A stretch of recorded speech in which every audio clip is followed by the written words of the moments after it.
કોકના ઘરે બેસવા જવાનું હોય તો આપણે શું પહેરીએ? રેનકોટ.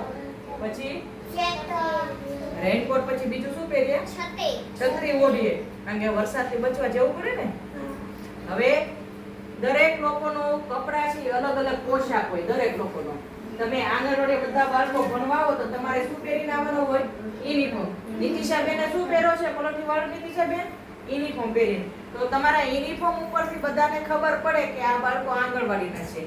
સ્કૂલે જાઓ તો સ્કૂલનો પણ શું હોય? યુનિફોર્મ હોય.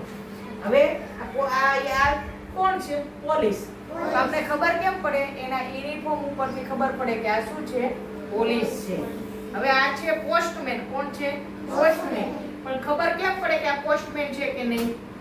એના યુનિફોર્મ ઉપરથી ખબર પડે કે આ પોસ્ટમેન છે. આ છે આર્મી. Army main. કોણ છે? આર્મી. આપણા દેશની આ બધા શું કરે? રક્ષા.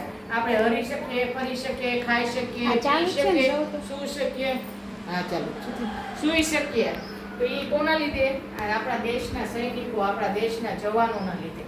એ આપણી બોર્ડર ઉપર શું કરે? રક્ષા કરે. 24 કલાક ઠંડી, ગરમી, વરસાદથી બચવા માટે પોતે સતત ત્યાં રહે. ક્યારેક ખાવા મળે, ન મળે, એને 24 કલાક ડ્યુટી કરે. પછી આ કોણ છે? નર્સ. કોણ છે? નર્સ. આપણે હોસ્પિટલમાં બતાવવા જઈએ ત્યારે કોણ હોય? નર્સ હોય ને. એ કેવા કપડાં પહેરે? સફેદ કલરના. એના ઉપરથી ખબર પડે કે આ નર્સ છે. કોણ છે? નર્સ. મરકું બેસજો. પછી આ કોણ છે? દરજી. તો દરજી શું કરે? કપડા સીવે, હે ને. પછી આ કોણ છે? ડ્રાઈવર. કોણ છે? ડ્રાઈવર. ડ્રાઈવર શું ચલાવે? બસ ચલાવે. આ એનો શું છે? યુનિફોર્મ. એની ઉપરથી ખબર પડે ને ડ્રાઈવર છે કે નહીં.